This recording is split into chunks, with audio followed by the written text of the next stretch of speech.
తెలంగాణలో సంచలనం రేపుతున్న బంటి రాధ అలియాస్ నీల్సో హత్య కేసులో సంచలన విషయాలు బయటకొస్తున్నాయి. పోలీసులకు కోవర్టుగా మారినందుకే ఆమె ప్రాణాలు పోయాయని మావోయిస్టులు చెబుతూ ఉండగా అంతకుముందు మావోయిలకు ఆమెకు మధ్య ఏర్పడిన మనస్పర్ధలే ఆమె హత్యకు కారణమయ్యాయనే వాదనలు బలంగా వినిపిస్తున్నాయి.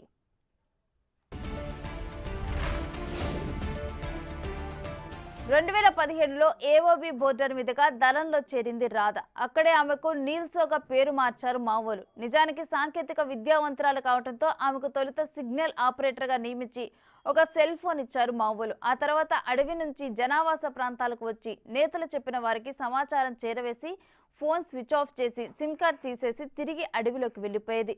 మరోవైపు అడవిలో ఉన్న అగ్రనేతలకు అనేక అనారోగ్య సమస్యలు ఉండేవి. వాటికి కావాల్సిన మెడికల్ ఎక్విప్మెంట్, పరీక్షలు, మందులు, చికిత్స మొత్తం కూడా నీల్సోనే చూసుకునేది. అలా ఆమె అనతి కాలంలోనే అగ్ర నాయకత్వానికి దగ్గరైంది.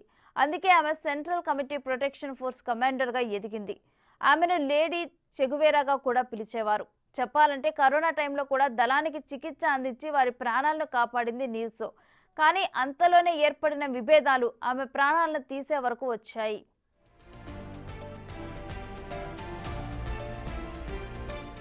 కరోనా తర్వాత ఆమె దళంలోని సదరు నేత తీరు, సిద్ధాంతాలు ఉల్లంఘిస్తున్న వైనాన్ని వివరిస్తూ 3 నెలల క్రితం మావోయిస్టుల అగ్రనాయకత్వానికి లేఖ రాసింది రాధా అలియాస్ నీల్సో. దీంతో ఈ లేఖ విభేదాలకు మరింత ఆజ్యం పోసింది. ఆమె చేసిన ఆరోపణలు నిజ నిర్ధారణ చేయాలంటూ ఓ కీలక నేతకు బాధ్యతలు అప్పగించారు. అదే సమయంలో నీల్సోతో ఘర్షణ పడిన నేత నిజ నిర్ధారణకు వచ్చిన నేతకు రాధా ఇన్ఫార్మర్ అంటూ ఫిర్యాదు చేశాడు. అసలే పోలీసుల నుంచి వరుస ఎదురు దెబ్బలు తాకుతున్న క్రమంలో అతని మాటలను అగ్రనేతలు సైతం విశ్వసించారు. చివరికి నీల్సోకి మరణశిక్ష విధించారు. కరోనా టైంలో దళంలో చేర్చుకున్న గిరిజన యువత కూడా దళంలో ఉండలేక కొత్తగూడెం ఎస్పీ ఎదుట లొంగిపోయారు. ఇప్పుడు రాధ హత్య దళంలోనూ తీవ్ర చర్చనీయాంశంగా మారింది. రాధ వల్ల ఇబ్బందులు పడాల్సి వస్తుందన్న భయంతో ప్రస్తుతం దళంలోని కొందరు సభ్యులు తెలంగాణ పోలీసులను సంప్రదిస్తున్నారట. వీరిలో 2 సెంట్రల్ కమిటీ మెంబర్లు కొద్ది రోజుల్లో సరెండర్ అవుతామంటూ సంకేతాలు ఇచ్చినట్లు చెబుతున్నారు.